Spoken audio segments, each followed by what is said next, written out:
Thank you. Thank you, Eric, and our young theologians and artists.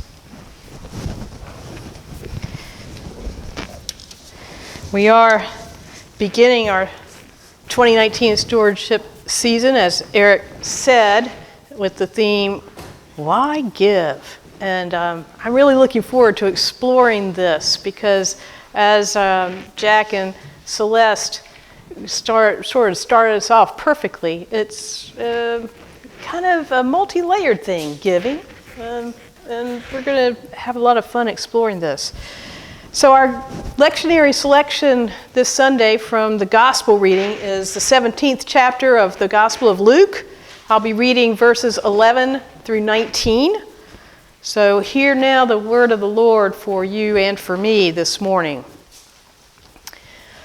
On the way to Jerusalem, Jesus was going through the region between Samaria and Galilee.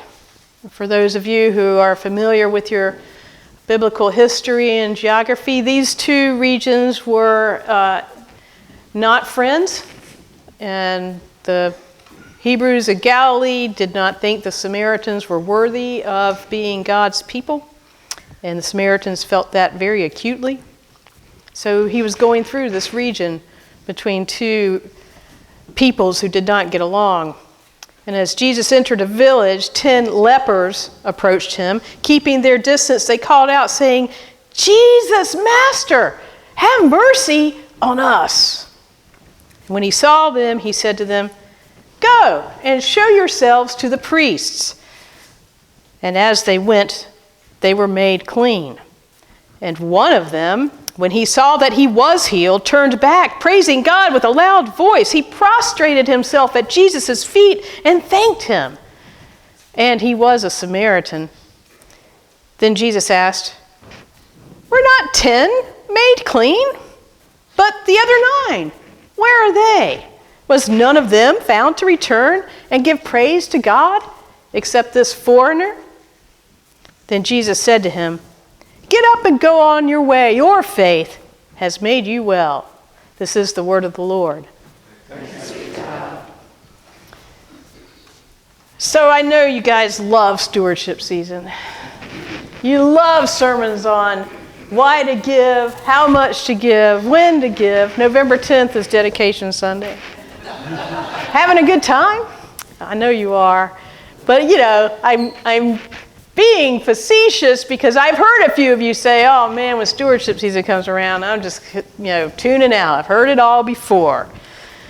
So I'm thinking about you out there and thinking about this season and why it does mean something to me this year.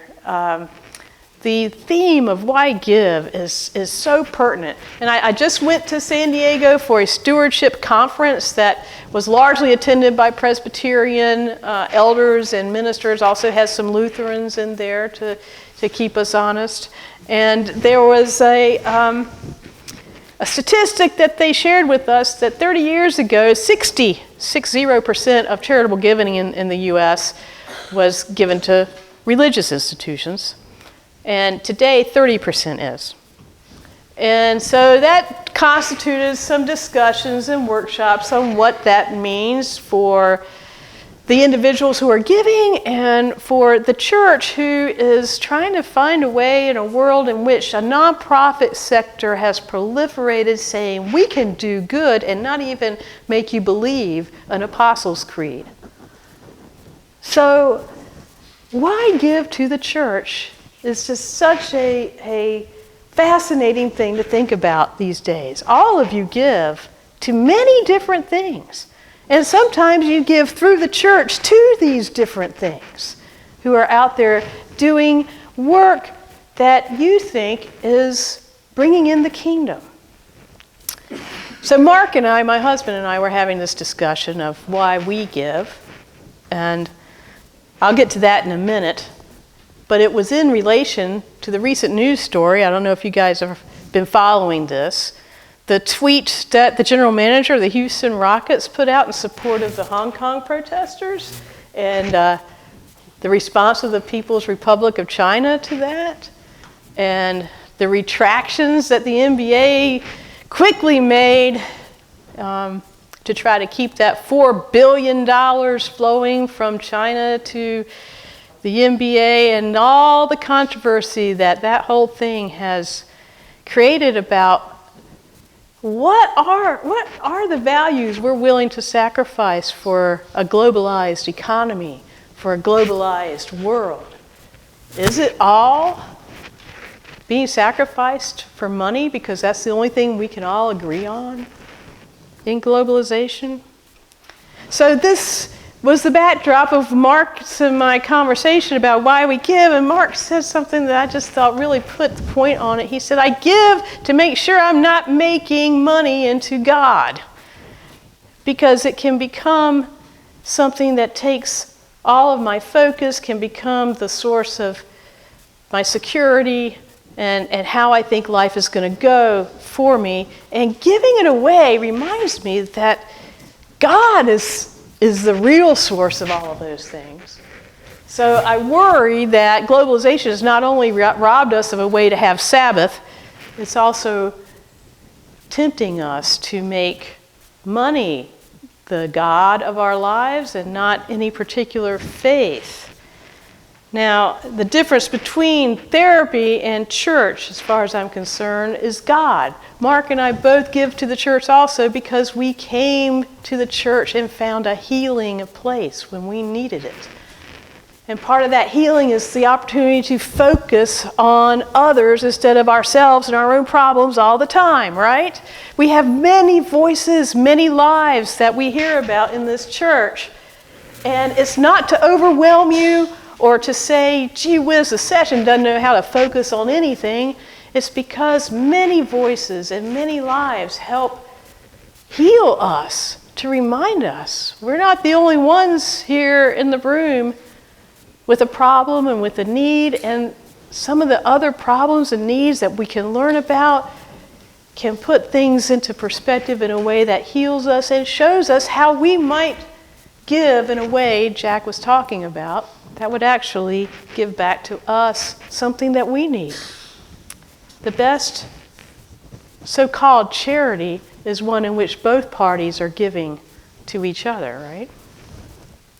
So that's how I see church also being a place of healing, giving us a wider perspective than ourselves and our problems, which is how God seems to want us to see ourselves in the world. And that in turn frees us to give more of our time and talent and treasure, because suddenly our problems and our fears are no longer just our focus. We are connected to our community. So finally, when this comes down to writing the checks, Mark and I do strive to give 10% of our net income away. And we don't give all of that to the church. We give more than half of that. And in some years, we hit the mark closer than others, but the other recipient is the Durham Rescue Mission. So we do look at nonprofits out there that are doing work we think is proclaiming the kingdom of God and bringing hope, healing, and joy. Does that sound familiar by now? Right? Hope, healing, and joy is such a vision for the world today, is it not?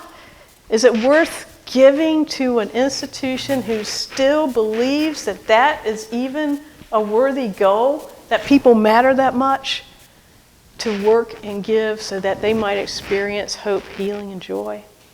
So that's our stewardship story, why we give. And every year we do this, we're reminded that giving is not simple. We don't like giving up things that we've got. Isn't that interesting about human nature? And a lot of the ways we get around that is to not even see what it is we do have to give. For instance, how much would it cost anybody to give gratitude to committee moderators who do a lot of work to try to create opportunities for hope, healing, and joy right here in our church and in making connections to other ministries in our community? A little gratitude is a huge gift. You might not think it is, but it makes a difference. The same thing if a family is in church worship some Sunday and there's a little more noise coming out of their pew than there might be in the rest of the sanctuary, just give them a smile to let them know that we love having kids as part of our church family. That's a gift. It makes a difference. So in the Jeremiah passage that Sam did such a good job of introducing, Jeremiah is addressing people who have lost their homes, their country, their identity, and they're living under an oppressive foreign rule among people who do not share their religion, who do not share their race. How easy would it be to lose hope in that situation? And yet, that's what Jeremiah is talking about. The Lord says, give your daughters in marriage. Build houses, plant gardens, give to your community and give your goodwill toward this foreign country that is dominating you right now and where you are having to live in bondage. Give. So in doing so, the people giving life, Eric, giving life and new life to their families are giving the gift of hope. That's what this passage is about. How hope comes out of a heart that is willing to give even when it looks like it's stupid, even when it looks like it's impossible. That act brings God's hope into a world that would tell us there is no hope. I think about these Hebrews that were doing this after losing their city and country and home and really their faith, the way they had originally developed it. They were learning through this prophet that life would never be the same, but it could still be good. That's the central message of Bob Dyke's book, Life After Loss. And I would add to that life after loss might even be better if the loss causes you to understand what you really need. What you need in your life to have meaning, to have peace, to find your way with God. Sometimes we have to lose all that stuff that distracts us from the real path that we are called to walk. And that can be such a great gift of life. I mean, you think about it. Most of the Old Testament was written either during or after the exile. So here today, thousands of years later, the words of these people are still giving hope to every Christian community who's reading this passage today or thinking about the ways that God continues to inspire hope in them. That's still being given through time because they took the risk to keep looking for ways that God was giving them life, even when it looked hopeless. So their tradition continues. It gave birth to Christianity. It gave birth to Islam. And I still think that's a good thing.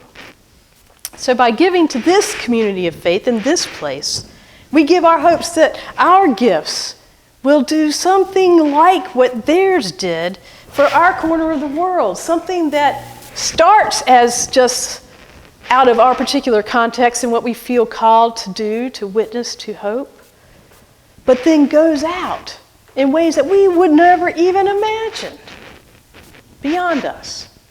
Your gift to the church means that somebody might get a minister at a funeral and not have to pay any exorbitant fees. They might get a visit in the hospital without ever expecting one. They might be able to join a session member in community work in Fairview, or join with the people and the congregations at Mount Bright or Piney Grove or Latticeville Grove Missionary Baptist Church to talk about issues that could help us learn to be better at building houses, planting gardens that don't just benefit us but make the whole community think about how we are using our resources to benefit everybody, to make this corner of Orange County a beacon of hope for everyone around us. So our Jeremiah passage says, no matter how fearful you are about your future and how many enemies you feel like are bearing down on you and that are getting the upper hand, give. Give anyway. Believe anyway, so that you may live into hope. And then Jesus tells the parable of the 10 lepers, and certainly he's talking about gratitude, but let's get beyond the obvious. The Samaritan leper is grateful that he's healed, but remember how the Hebrews were seeing the Samaritans as people not worthy of a relationship with God. He's not only healed, he's given a whole new standing before God and others because Jesus, through this act, is telling him, oh yes, you are God's people too. You are worthy. You are loved. You are valued. And you don't have to become one of us for God to see you that way. Oh my goodness. That's hope and gratitude. I'm not sure you can have gratitude without hope or hope without gratitude. They might be two sides of the same coin, but I might have to do that in a different sermon. It's an interesting idea. But that's what the lectionary is doing with us, right? Jeremiah is about hope and Luke's about gratitude and the relationship with God that is the source and the reward. Remember last week, the Faith Rewards program is that relationship with God that is going to sustain us no matter what life throws at us. So we give trusting in that and nothing else. So I'm going to end the sermon with a story that I heard while I was out in San Diego from a presenter who works for the Texas Presbyterian Foundation. Now, some of you know the Presbyterian Foundation exists to help churches figure out what to do with their money, and sometimes with their time and talent. But mostly it's about money. And there's a Texas branch of this all on its own. And the presenter was telling us that one day he was in his office and he got a call from a pastor in a church in Texas who told him, well, we got a check for $1 million in our offering plate last week. And he's like, that's great, congratulations. And the pastor said, no, it isn't great. We got that check, and for the whole week we've been arguing about whether to build a new fellowship hall, whether to start a new endowment, whether to give it all away, and nobody can agree, and the only thing I can think of is to send it back to the donor. So I'm calling you to see if you have any other ideas. And he said, I might. So he came down and visited with the church, got together with the session, maybe even the finance committee and others, but they ended up doing kind of a mini mission study like the work we've been doing to try to assess what's really happening in their community around them, what's going on with their neighbors and what they need. And they found, like in a lot of smaller towns in our country, the public spaces were woefully underfunded and not available to a lot of the populace. So they used a good bit of the money to create and build a community park. It wasn't even on the grounds of the church. It was in a centrally located part of the town. And then they took the remainder and put it in some other organizations in the community that people felt were doing great work but never had enough money, a homeless shelter being one of those. And so that's what they did. And after they did that, the foundation consultant got another phone call from the pastor, said, we got another check for $1 million. And he's like, do you need me to come put out the fires and put the fights down? And he said, no, we already know what we're going to do. We already know what's happening in our community now because we're plugged in, and we're going to go out and do that. He's like, well, great, just let me know if I can help. So a while later, the pastor called one last time and said, I have to tell you that this week's offering included a check for $1 million, again with a note attached to it that said this: because you have been so generous with my donations, sending my gifts out to the whole town rather than keeping them under your own roof, I want you to know that you will be getting a weekly check for $1 million for the rest of my natural life. Now, only the Texas Presbyterian Foundation could tell this story and be believed. But the moral of the story is not the $1 million. The moral of the story is that no matter what the amount of the check is, you are watching what your church does. That's why you give.